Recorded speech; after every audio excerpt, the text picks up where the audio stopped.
Initiation and disease specific ventilation, but and the specific learning objectives for this presentation would be preparation for ventilation and principles of disease specific ventilation strategies. So it means that in the next 20 minutes, we are going to discuss how once you have decided that you have to put this baby on mechanical ventilation, how you prepare the baby for that. But then I think the details of this can be greatly discussed over the workstation rather than discussing them in theory. So I would just give you an overview of that. And for the disease specific strategies, all of you should make it clear that there would be many numbers coming up in the slides. So the purpose of the talk is not to make you memorize and grab all those numbers. It is just that maybe if you get some idea that how we decide on these parameters, that should be a good take home for this presentation. We don't really expect any one of you to remember and just learn all those numbers. So don't go behind those. Just try to understand the pathophysiology and maybe how we can plan our ventilatory strategy.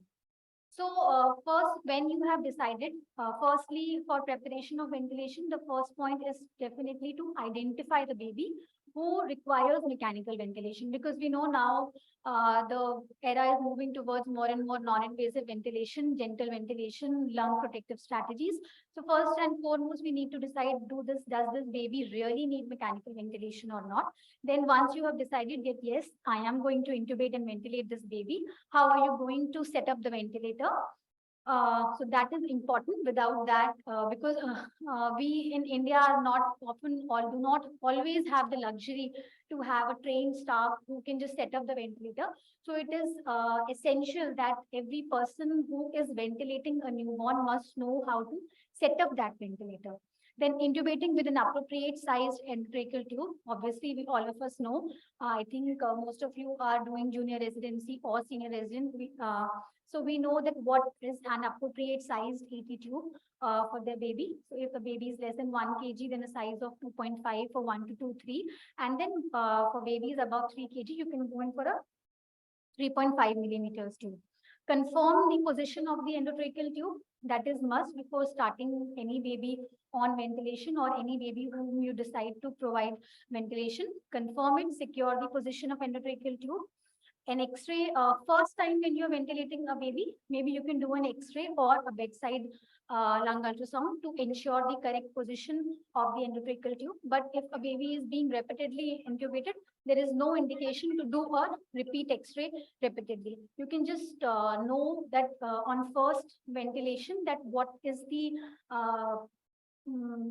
ideal tip or the point or the marker at which the baby's endotracheal tube was correctly placed. So you can document that, and then for subsequent intubations, you might not need a repeat imaging every time. Then once your ventilator is set up, you set the parameters, and then also we must always remember, we just tend to push upon we will intubate, we will just resuscitate the baby, we will set the baby on ventilator, but nobody really goes and talks to the parents. But then it is very, very important that once a baby is first time being put on mechanical ventilation, it can be disturbing for the parents. So it is important that you go and counsel the parents regarding the baby's condition. Then, as I just told you, indications of mechanical ventilation could be most often it is respiratory failure, wherein clinically the baby has increased work of breathing with the failure of the modes of non-invasive.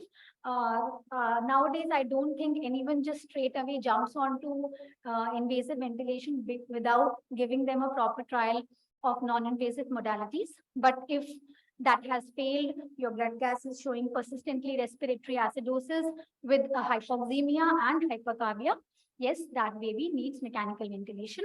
Or if the baby has repeated apneas or non-invasive, or very often the indication could be shock or a refractory shock, wherein the baby is going into requiring multiple inotropes.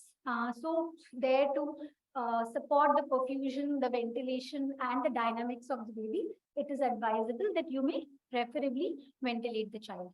So any baby for any indication, if mechanically ventilated, the goals remain the same: oxygenation and ventilation. So ventilation, I think all of you know, and we have already discussed in the slide on the lung mechanics, that the ventilation depends. What we are mainly talking about is the minute ventilation, that what is the volume of air which is going in and out in every breath. And when we talk about minute ventilation, it is every minute.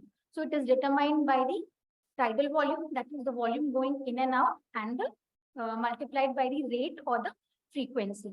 And when we talk about oxygenation, it is mainly determined by the mean airway pressure, which is based on the ventilator parameters, the PIP, the PEEP, and the TI and the TE that you said, and apart from that, on the FiO2. So this is important that you understand that these two things are different: oxygenation and ventilation. So ventilation, it will mainly target your CO2s of the blood gas, and for oxygenation, it would be mainly targeted, titrated based on the target saturation levels, whether the baby is attaining or not the PO2 levels. So principles of ventilation strategy, there cannot be a single strategy to say that, yes, I give you this strategy and you go and ventilate your baby with this. It has to be condition specific. It always depends what is the underlying disease phenotype or the indication for which you're ventilating the baby, and it will change, keep on changing. If you electively intubated a baby with shock, but then now this baby has got sepsis, this baby has developed VAP, so it will change. The ventilatory parameters, the ventilatory strategies will change with respect to condition, response, and complications. Just a single slide to tell you how to assess or decide ventilation. This can vary based on every individual, but I feel if we have some basic concept or some basic algorithm going on in our mind, it will help us to decide how we can start upon the ventilation. Firstly, whenever we ventilate any baby, we should think, what is the maturity of the baby? Are we going to ventilate a term lung, or we are going to ventilate a preterm lung?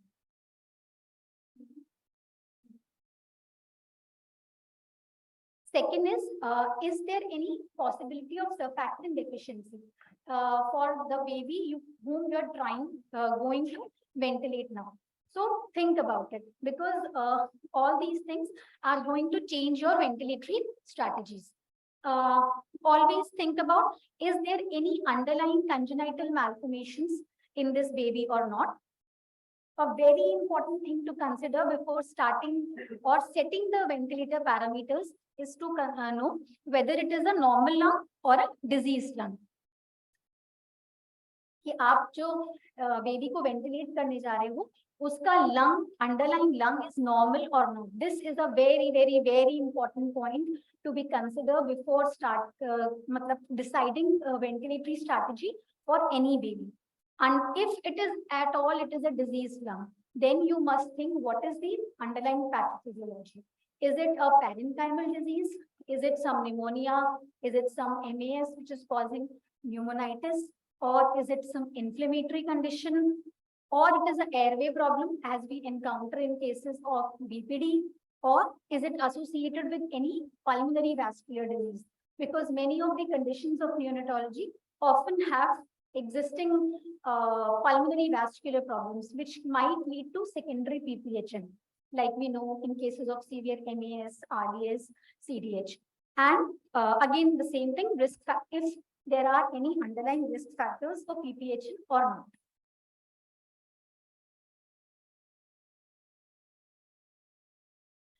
So first condition, the most common condition for which we ventilate in neonatology is respiratory distress syndrome. I think all of you know the pathophysiology of that there is a surfactant deficiency. So the alveoli are atelectatic, the functional residual capacity of the lung is less, the lung tends to collapse, the alveoli tend to collapse after every expiration. And because there is no surfactant, so the compliance is less. Compliance and resistance have already been talked about, that we know that how much change in pressure is required to bring about a change in volume. And short time constants. Why short time constant? So we already saw in the first presentation, time constant is how fast a lung can inflate or deflate. So it is a multiplication of compliance into resistance. So we know that in RDS, the compliance is definitely affected because there is no surfactant. So when time constant is a multiple of compliance and resistance and your compliance is poor, so definitely your time constant is going to be less. The lung is going to fill and empty early. So short time constants. So what do we understand about the lung mechanics? It is a preterm lung that you're going to ventilate. The compliance is mainly affected. The resistance mostly in mild to moderate RDS is normal. There is a short time constant and the FRC is reduced. So based on that, we can mode, I think as already Anita ma'am has explained, there cannot be a single mode which is superior over others. Whichever mode you're confident, which you've learned well, is equally good. It's just that you should be knowing what you are setting on the ventilator. So as already discussed, for sick babies, we usually start with assist control, or you may use SIMD along with PSV mode. VT or the target tidal volume. This is mostly if I don't know how much of you have a concept of that, the hybrid mode of ventilation that Anita ma'am just spoke about in her last few slides. So it just means it is a pressure controlled ventilation wherein you are setting a PIP, a pressure limit beyond which the pressure will not rise, but along with that, it gives you an advantage of setting a target volume as well. If you have set that target volume, whatever be the pressure, the ventilator will not let that target tidal volume to be exceeded for that baby. So what is the advantage with that? By setting the pressure limit, we are intending to avoid barotrauma. And by setting a target tidal volume, we intend to avoid volutrauma as well.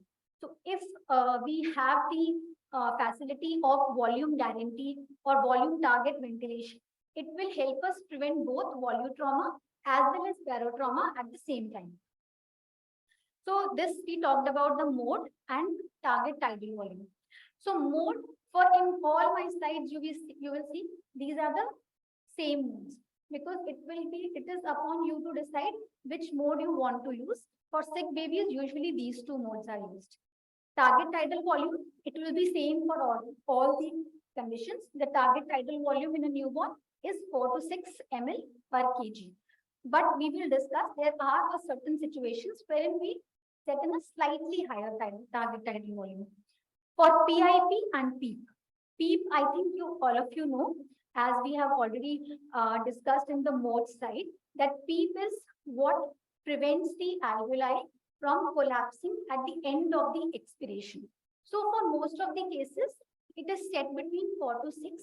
But in cases of a preterm lung, where the FRC is already low, there is a surfactant deficiency, we tend to start with slightly higher PEEP. By higher, I mean around 5. You don't usually start with a PEEP of 4 when you are ventilating a baby for RDS, because you do not want your alveoli to collapse at any cost. PEEP is set at around 5 to 7. Then PIP. How do we decide the PIP? So PIP is what we saw in the pressure time scalar. It is the maximum pressure which is reached during the cycle, during each respiratory cycle, which has to be set by us. So for most of the conditions, it will depend. Clinically also, you can judge PIP based on how is the chest excursion. So when you intubate a baby, you start doing ambu, you will have some rough idea that whether the lungs are stiff or the lungs can be easily ventilated. How much pressure you are requiring to getting an optimum or a just visible chest rise. Both excessive chest rise and minimal chest rise is bad. Just visible chest rise is something which we target. So your PIP should be based on that. Apart from that, you can first, once you have initiated, you can titrate it based on the X-ray and the blood gases. So on the X-ray, if you are seeing that the lung is well expanded, what do I mean by well expanded lungs? If you see that there are the right dome of the hemidiaphragm is at the level of the 7th to 8th rib. So that means your lungs are now expanded well and there are no retractions and there is a good chest rise. So that means your PIP and PEEP have been set adequately. Otherwise, you can titrate based on this. Moving on to rate. How do we decide rate? Now, in a preterm baby, we already discussed that there are short time constants. So compliance into resistance. Short time constant, lung is going to fill up early and empty early. So we usually ventilate a preterm baby with RDS on higher rates of approximately 50 to 60 per minute, and a TI which is set at around 0.3 to 0.535 seconds with an IE ratio of 1:2. For FiO2, again, for every condition, it has to be based on the SpO2 values and the PO2 values. In most of the conditions for both term and preterm, we will take these target saturation values as 90 to 95%. So you can, for starting, maybe if your baby on non-invasive was on a FiO2 of 40%, you can start at the 10 to 20% higher and then gradually titrate it based on the saturation and the blood gases. So this was about RDS. But for most of the conditions, you need to think about this only. Like when we talk of meconium aspiration syndrome, this would be one of the most difficult conditions to for ventilating in a newborn. Why? Because the pathophysiology is heterogeneous. There can be multiple mechanisms which might be contributing to the lung pathology in cases of meconium aspiration syndrome. Firstly, there can be chemical pneumonitis. The meconium has entered into the airway bronchioles. It is causing inflammation. It has caused a pneumonitis.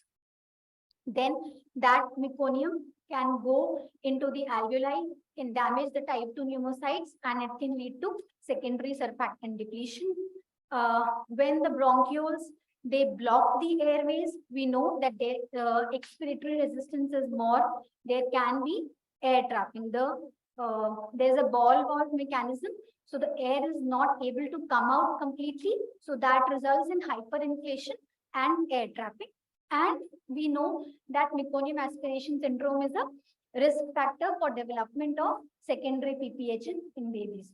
So whenever you have a baby with meconium aspiration syndrome, the ventilatory strategy will depend on which is the predominant pathology in your baby. But mostly we deal with a combo of all of these. So talking about the lung mechanics, it is a term maybe mostly compliance. If there is a secondary surfactant depletion, so it can lead to resistance of the compliance, reduction of the compliance. Resistance, if there is a hyperinflation, the meconium has blocked the bronchioles, there is an airway trapping going on. So it can lead to an increased expiratory resistance. Again, the time constant, because the resistance is increased, so that can lead to an increase in time constant, or it may be normal. Again, the FRC may be normal, there may be hyperinflation, or if the predominant pathology is surfactant depletion, then it may be decreased as well. So again, talking about the mode, I've already told you, assist control or SIMV-PSC, whatever you want to use. Target volume. Usually in this, we target a tidal volume of 5 to 6. Earlier you saw it was 4 to 6. here is slightly, I will not say higher, but you have to keep it optimized, because in cases of meconium aspiration syndrome, there is often a lot of dead space ventilation. So there is a lot of wasted ventilation, ventilation perfusion mismatch, wherein the gas exchange may be suboptimal. So try to keep a tidal volume at least around 5 ml per kg. Again, for PIP and PEEP, I have already explained you. PEEP, earlier it was said that CPAP or PEEP, giving PEEP is contraindicated in MAS. It can lead to air leaks, but it has been well proven that an optimum PEEP is necessary. So you can start with a PEEP of around 4 to 5, and you might even need to go up to 6 if you suspect that there is a surfactant inactivation. But giving surfactant will help in such cases. For PIP, don't go for very high pressures. Start with pressures of around 15 to 20. But often in cases of difficult cases of MES, you may require to go even up to 25 or more than that PIP to maintain the CO2s in the target range. Rate usually, like it's a term baby. So we know that for term babies, we usually ventilate around 40 per minute. But what is important to be remembered here is that the TI should be kept around 0.4 to 0.5 with a rate of around 40.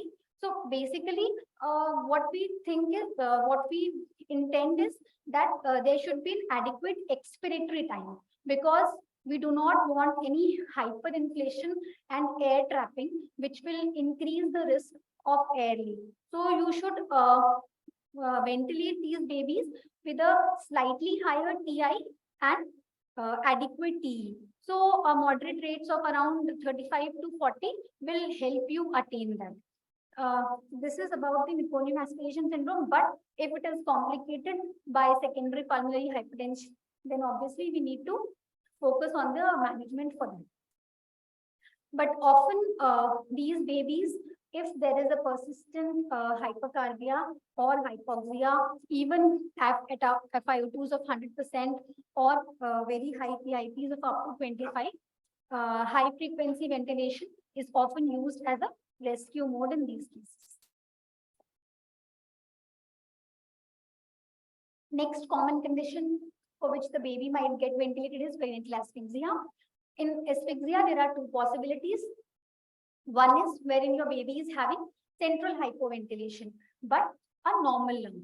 Obviously, the baby had refractory seizures or the respiratory drive is poor due to the insult to the brain, but you are obviously dealing with a lung which is a normal term lung, and we expect the compliance, resistance, and all other things to be normal. So we will just ventilate with the normal settings, starting with assist control or SIMD, target tidal volumes, slightly lower PIPs, around 10 to 12 should be enough. Moderate PEEP, for a term baby, a rate of 40 should be good enough, i.e. ratio of 1:2.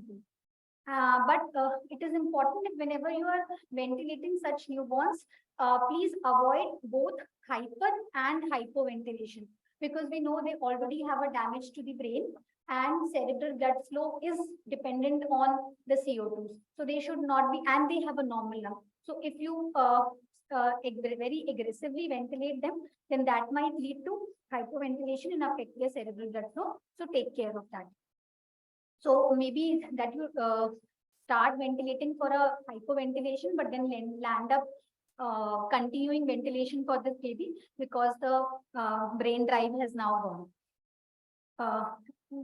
Next possibility in HI could be, it could be complicated by meconium aspiration syndrome or secondary pulmonary hypertension. Often these babies might have cardiac and renal failure, which can make them land up into pulmonary edema or acute RDS. So in this case, again, the ventilation strategy would be slightly different depending on the lung pathology. But the goal of ventilation is again normocapnia with adequate oxygenation. PPHN. It is not possible to cover PPHN in a single slide to cover the ventilation strategies for PPH.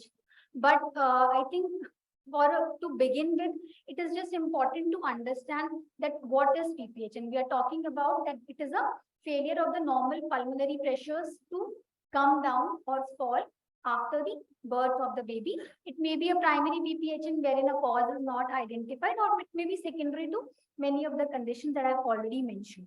And herein your baby presents with severe hypoxemia with right to left intra and extrapulmonary shunts. But in case of PPHN, we would be discussing today the lung mechanics and the ventilation strategies, but adjuvant therapies are more important, like correction of acidosis, keeping the baby calm, bringing down the pulmonary pressures by using vasodilators, and elevating the systemic pressures.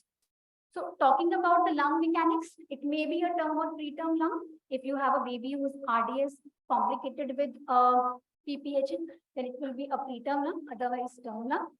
Compliance, again, compliance, resistance, time constant may all vary depending on what is your underlying pathophysiology, which has led to the development of PPHN in this baby.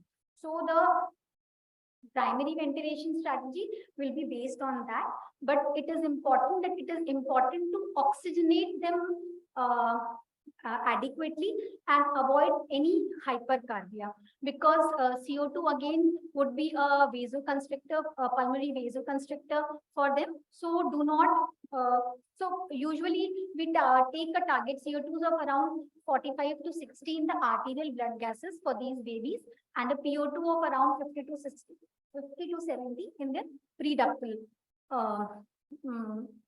gases.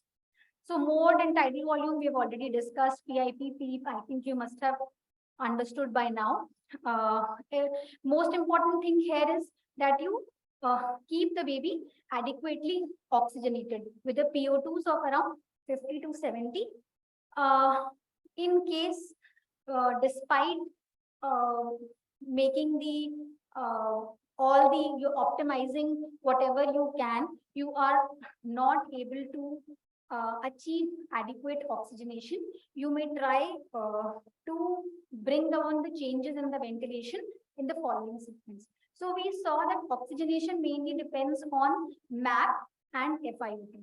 Usually if you are already mean airway pressure, as we saw the formula, that it is PIP into TI minus PEEP into TE upon TI plus TE. So mainly your mean airway pressure depends upon the PWP or the P. When you saw the pressure times scalar, if we increase the P, then that is going to bring about a maximum change in your mean airway pressure or oxygenation. So I would suggest that the best variable to be touched upon first to bring about an improvement in oxygenation of a baby with PPHN would be to slightly titrate the PWP. Maybe you can go in up to 7. You can see how the X-ray is, how the work of breathing is. And if that doesn't work, then you move on to the other variables like PIP. Because if you touch PIP or TI or the flow, rise time mainly depends on the flow, then all of these are going to affect your ventilation also. Ventilation is tidal volume into rate. So if you touch rate, it will affect your minute ventilation. It may lead to CO2 washout. If you tidal volume, we know mostly depends upon the PIP. Again, if you touch PIP, it may hamper your ventilation also. So just for oxygenation, PWP would be the best variable, but often it is a very, very difficult condition to ventilate. So adjuvant therapies like HFO, sedation, correction of acidosis, and pulmonary vasodilators might help. Moving on to bronchopulmonary dysplasia.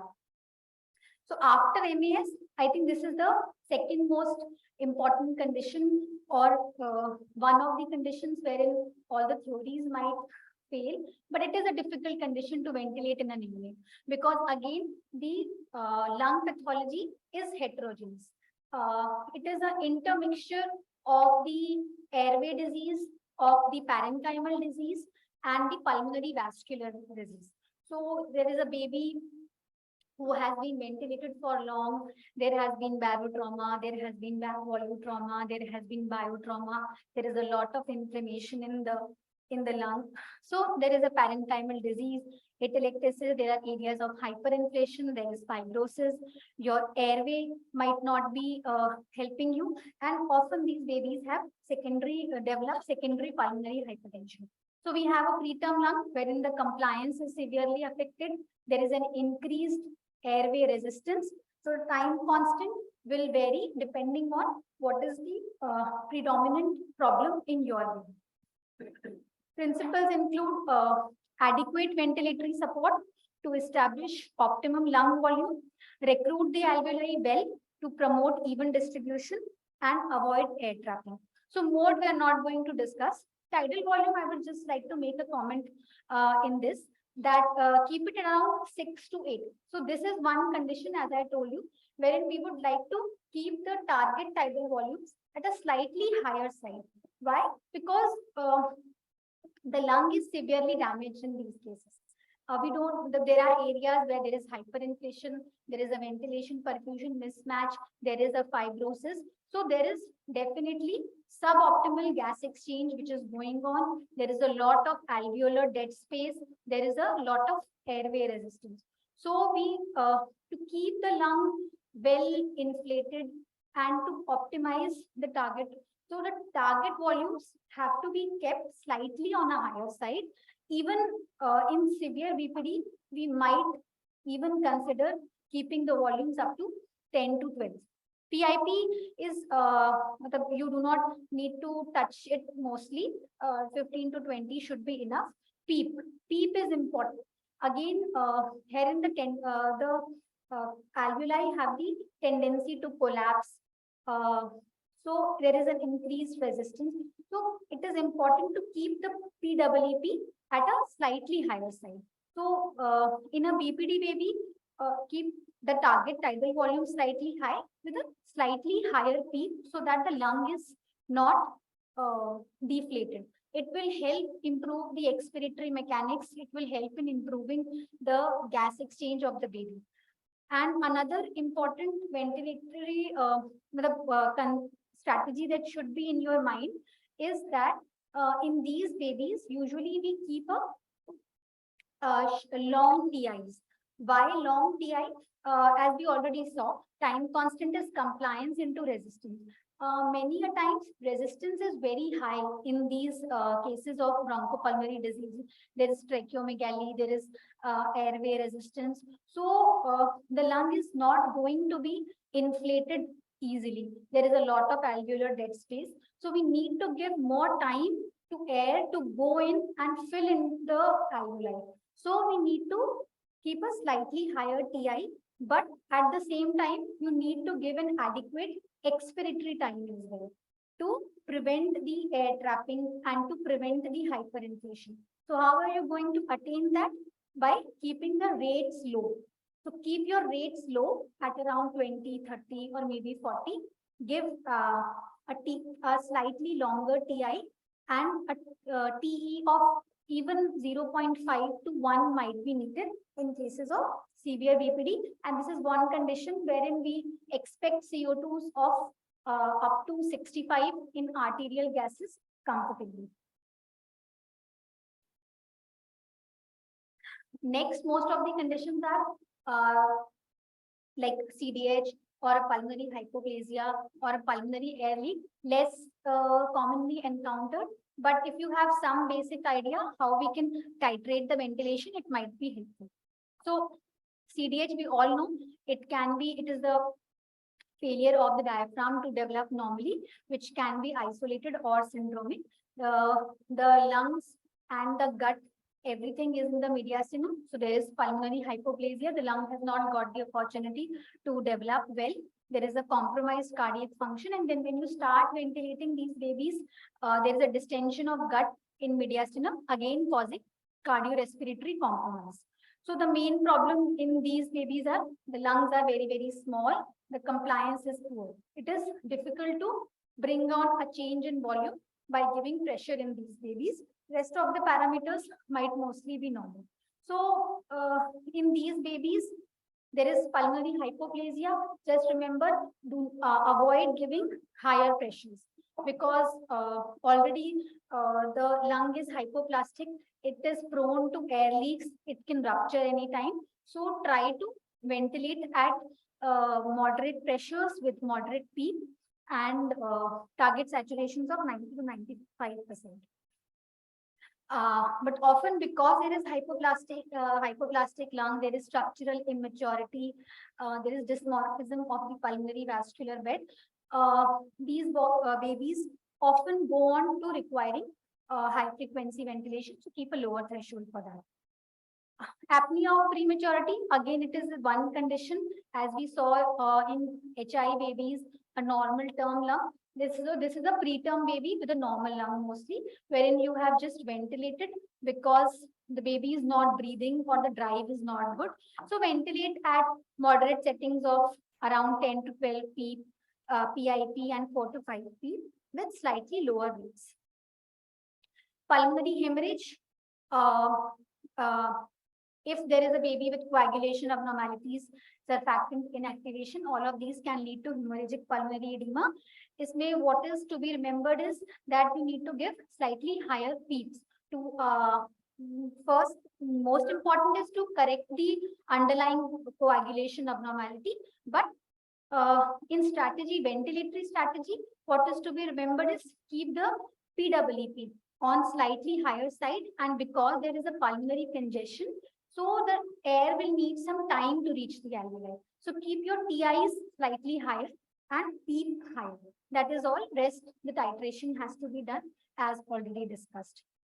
For air leaks or pneumothorax, pneumopericardium, pneumomediastinum, which we can, wherein there is an interstitial air collection, just remember that already the lung has ruptured and there is a pathological air in the outside the lung.